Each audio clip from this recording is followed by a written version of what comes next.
Hi everyone, it's great to be back with you again, sharing about what the Lord is doing in our NPN community.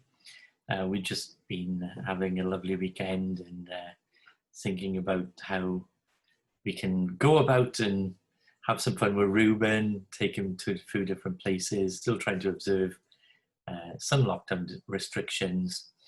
We couldn't go on holiday this year, so we trying to crave for just a few days away in August sometime. But Ruben's been a delight. I'm sure you've got kids and grandkids around the place that you've missed or you've interacted with recently, and they're just a joy, aren't they? The discovery of a 6-year-old in our case and everything that he's into. It's just wonderful. Today I'm coming with a bit of an update of where NPN is financially. I must say, we've got through coronavirus and the lockdown period much better than most charities. A lot of charities have seen at least a 25% downturn. And the Charity Commission is actually saying that by the end of next year, there may be as many as 8% of UK charities closing down. I'm really pleased to say that that's not the case with NPN. NPN's actually managed to get through lockdown pretty much unscathed financially. We did have to bring our costs down a bit, but we managed that quite well. And in fact, many of you, about 32 people, have signed up to support NPN on a monthly basis. If you are one of those that have given a gift to NPN, thank you so much. You may have sent £5 in, £20 in. You may have signed up to become a monthly giver. Every bit has helped us really move forward during lockdown. When we first heard about the news about coronavirus in China, and then that hit the headlines and everyone was a bit freaked out. And then March the 23rd, lockdown started. But we knew several weeks before that. I really went before the Lord and said, where will we be? What should we focus on? And one thing that God said to me clearly is, you will not shrink during this, you'll grow. And the important thing now is to focus on serving people, supporting people, praying for people.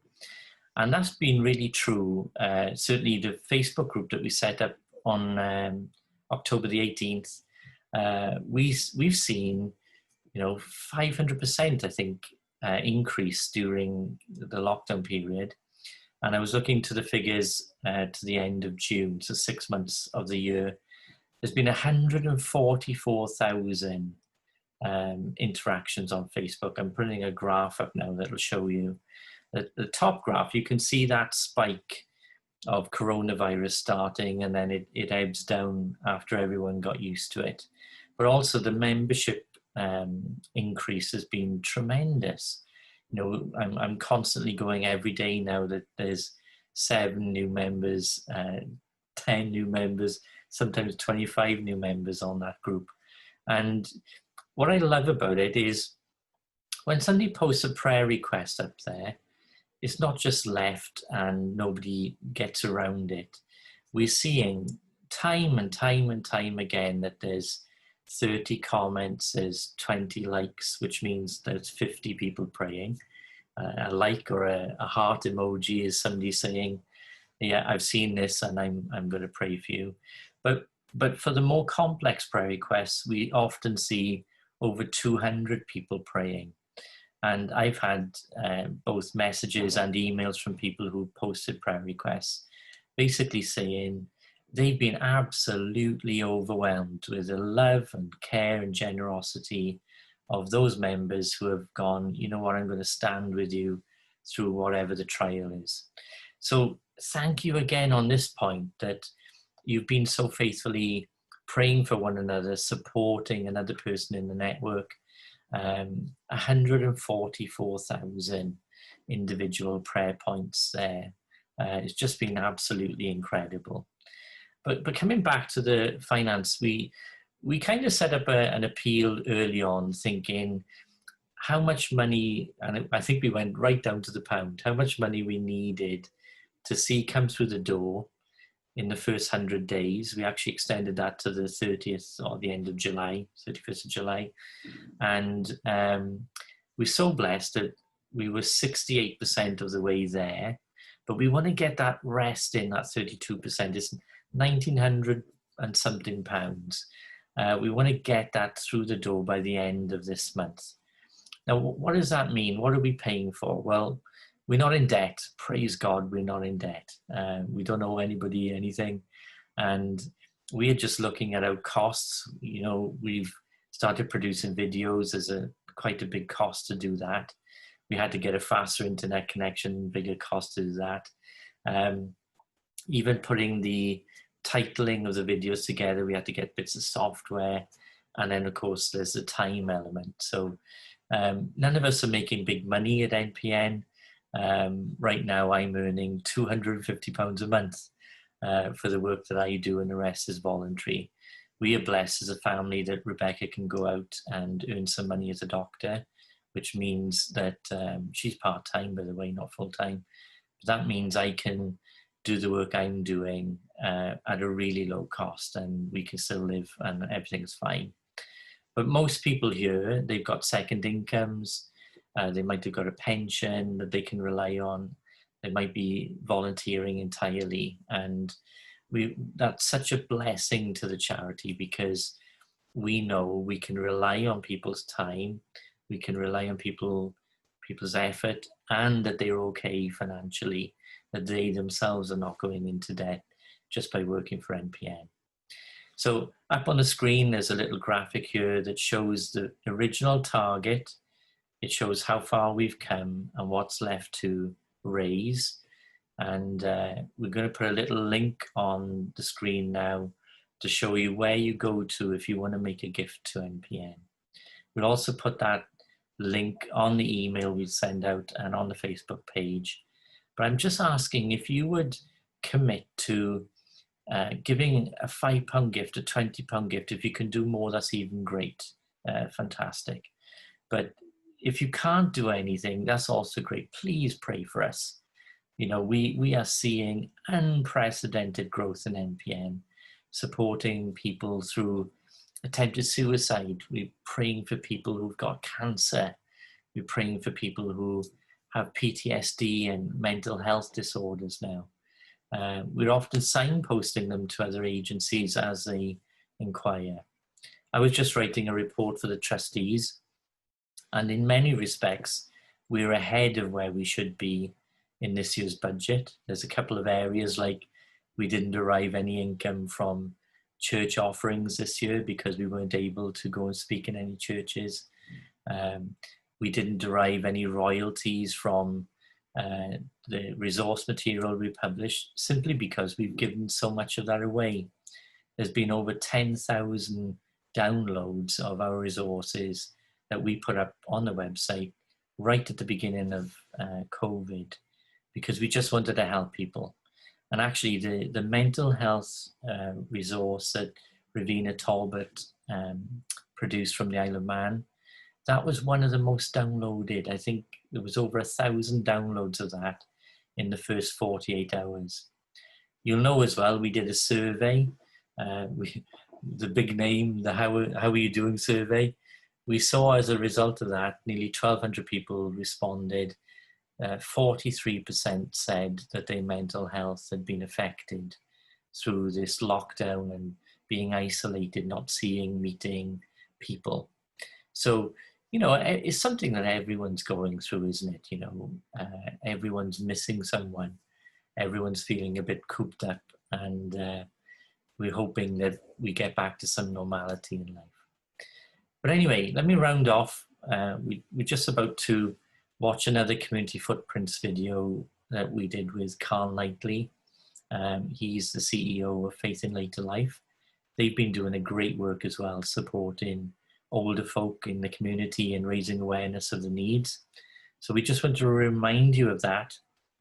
But as I round off, I just want to say a heartfelt thank you for everything you've done to support us in prayer and through giving.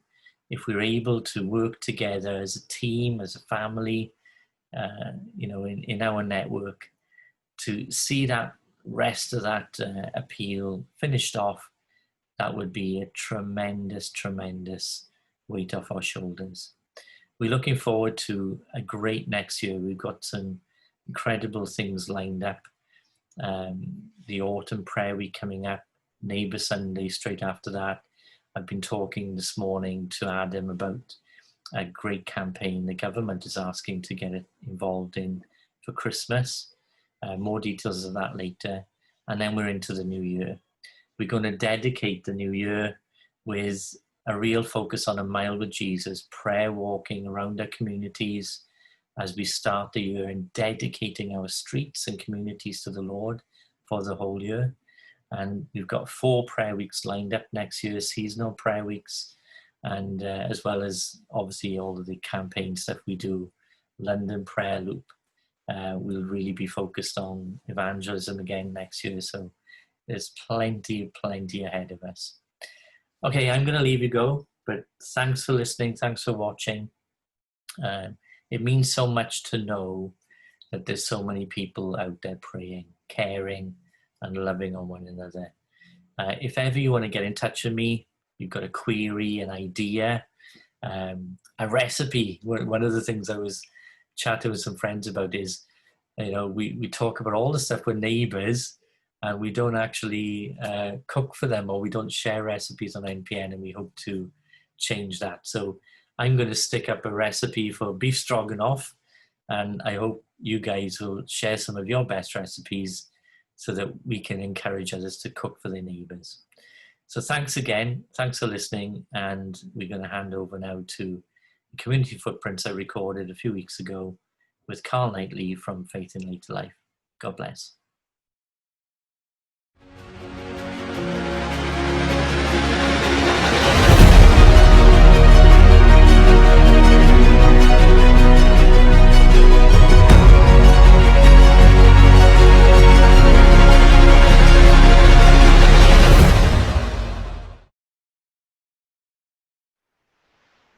It's wonderful to be with you again for our Community Footprints program.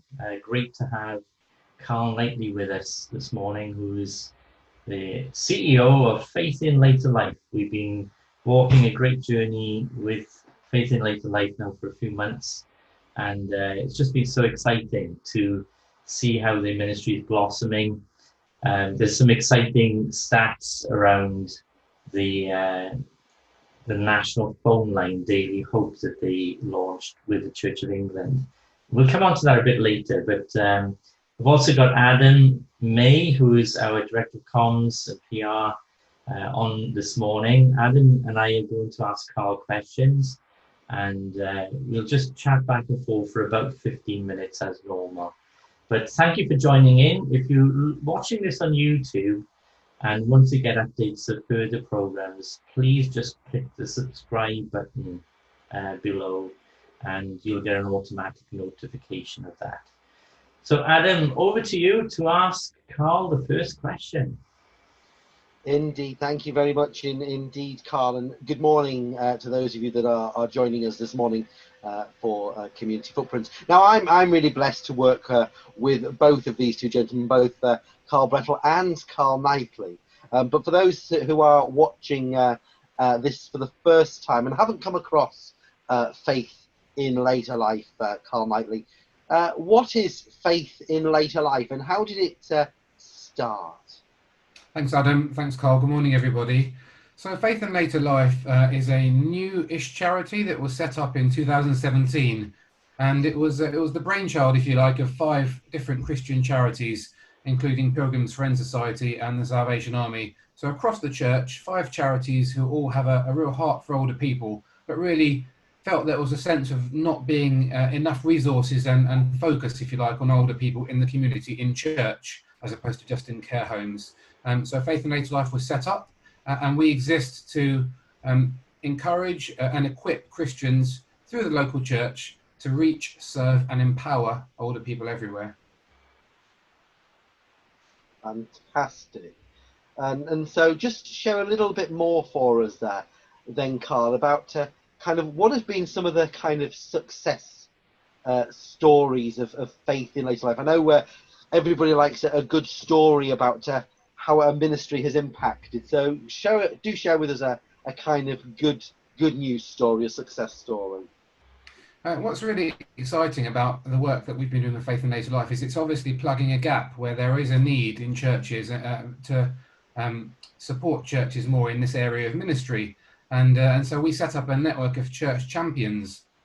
So anybody can be a church champion, and if you're watching today, you can join our church champion community. And we have church champions across the UK, around 160, and actually abroad as well. And so when somebody becomes a church champion, they can walk closely with us. And an example of a success story, if you like, is somebody was plugging away in their church, really with a heart for older people.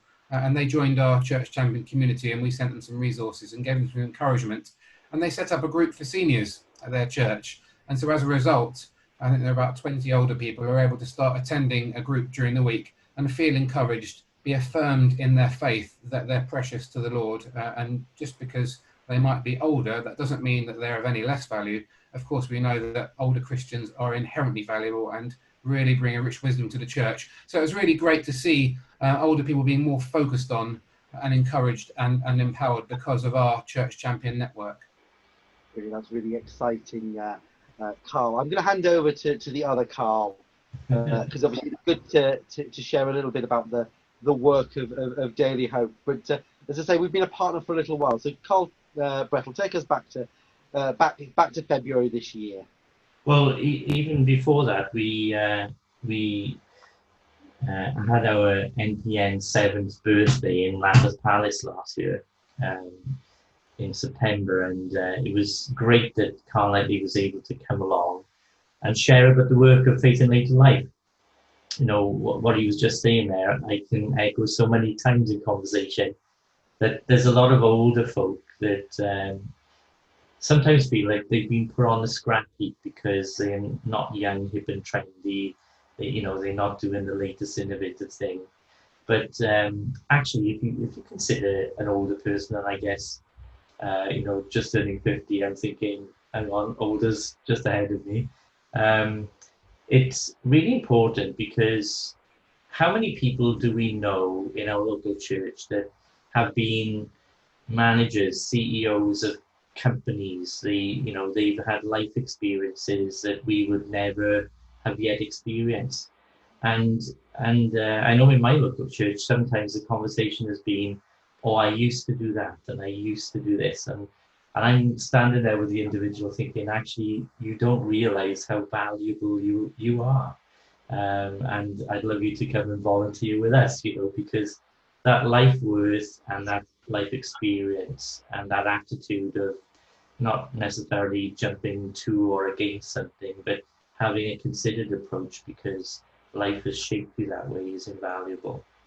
Now, when we were at Lambeth, this was before the opportunity of Daily Hope, and then Faith in Later Life reciprocated by inviting Rebecca and myself and Adam, of course, to a parliamentary reception in Westminster. And even at that stages, there was only an early conversation around possibly setting up a national phone encouragement line. And I know that was set up about 8 weeks ago. And I just did a brief calculation, which said that for every hour that phone line's been running, there's been 1,430 minutes of engagement on that phone line every hour, 24 hours a day for the last 8 weeks. That's mind blowing, Carl, you were saying before we came on the call, 165,000 people have rung in. So why don't you tell us a bit about how it came about and what Daily Hope plans to achieve, and then really where is it going to go from here, because it's already absolutely overshadowing some other national helplines that are not getting anywhere near these numbers and this engagement. So thanks, Carl. Yeah, it's a delight to be able to partner with NPN, and it was great to be part of your anniversary at Lambeth Palace, and it's great to be here today. Daily Hope is fabulous. We sat in a room with some folks from Lambeth Palace and a team from Holy Trinity Claygate in Surrey, and set up this Daily Hope phone line. And so Faith and Later Life is partnering with the Church of England to deliver this phone line. Now, it's an ecumenical phone line. It's not just for people in the Church of England. Indeed, it's not just for people in church. But we have a sense of really wanting to reach out to older people, particularly in this difficult time of coronavirus, where there were older people who weren't going to church or who couldn't engage online. Lots of churches have been doing church services online, and that's really good. But there are 4 million people, certainly before coronavirus, there are 4 million people in the UK who've never used the internet, of which 2.5 million were over 75.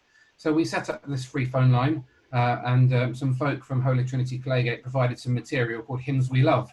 So one of the options when you phone up, you get a welcome from the Archbishop of Canterbury, and then you can listen to a short series of reflections based on wonderful old hymns, like Amazing Grace, for example, and then you hear a short reflection about what those hymns. Another option is you can phone up and just listen to hymns on loop. No talk, no nothing. It might be that you're not necessarily a believer, but you listen to music. And then there are other options. You can listen to church service, listen to some prayers. Really what we want to be doing is bringing the hope of the Lord Jesus into every house in the UK where people are interested. And as Carl said, it's really taken off. We're approaching 2 million minutes of calls, 165,000 calls. It's wonderful to be able to say to the nation, you can pick up the phone, whether it's a mobile or a landline in the UK, and it's free. There's no cost. It's 24 hours a day, and you can just know the love of God over the phone, because it's so important we don't forget those folks who can't engage online, and even when churches start to unlock, who might be reluctant to return to church. But just to finish off, in terms of Carl's question, we don't intend for the Daily Hope phone line to stop. We don't have any particular plan for it to be wound down. Of course, we want to continue praying that it will continue to be a success, but that means people having a need, and that need is still there. That's great. And I mean, you know, if you compare it to church, over the last 8 weeks, it's been drawing in just shy of 3,000 people every single day. That's some church size, isn't it? That would make it one of the largest churches in the UK. I know it's not a physical church building, but while we've been in lockdown, it's been a lifeline to so many people, and that's fantastic. We'll flag up when I edit the video the number, but could you tell everyone what the number is for Daily Hope, please, Carl? Sure, it's 0800 804 8044, and it's free and it's 24 hours a day, free from the UK. That's brilliant. So for the last question, hand it over back to Adam, and then I'll round off at the end. I've got one more question coming up, but I just thought it'd be really good, Carl, just to be able to share, because again, one of the things about the Daily Hope phone line, and again, working with you on this, I know the answer to the question, but just for those that don't, continuously updating content, is it something that's stable? What's the kind of deal? If I ring Daily Hope once, is that it? I don't need to ring again, or you know, what happens? Yeah, we want to make sure that we're refreshing content, you know, and that's why many people are phoning and phoning again. So the Hymns We Love series, there are hundreds and hundreds of hymns, and so we had a series of 7, and then more are being written, so you can hear reflections on different hymns, and the rolling hymns on loop. Those hymns are continually updated too, as are the prayers, and there's also some high-level advice around COVID-19. So we're trying to keep things updated and fresh, not just for the sake of it, but because we want to continue to minister to those people who phone up. Fantastic, thank you, Carl. It's just I thought it would be useful just to share that, because I know some of the members of the NPN family have obviously shared the telephone number, because NPN has been actively promoting the number across the platforms since launch. But just for those of you that are thinking, I've rang it a couple of times, I don't need to ring it again, because I've heard the material, as Carl's just been saying, they're constantly updated and definitely well worth a ring. And I will just, again, nothing like a bit of a polite, but to give you the number again, 0800 084 0844. As we come into land, my final question was just to reflect a little bit, as Carl Brettel said, a few minutes ago, we partnered last year around Neighbour Sunday. That was the joint initiative that we announced at Lambeth Palace, and we're looking to do it again on the 18th of October this year. But as we start to think about Neighbour Sunday, we're this year thinking kind of how we pray into the urban estates and urban ministry, and also into the rural. So I just wondered, Carl, just as we come into land, if you'd be able to just share something about what are some of the challenges that older people face as we gear up to start thinking and intentionally praying around older people for this year's Neighbour Sunday. What are some of the issues as we come out of lockdown and move to the future? Well, we know that many older people suffer from loneliness or isolation, and that was even before coronavirus. Almost 5 million older people would say that their closest form of contact was their pet or their TV. To put that into context, there are 11.9 million older people in the UK. So that's almost a fifth of the population are so-called older people. And as I said, 5 million say that their pet or TV are their closest form of contact.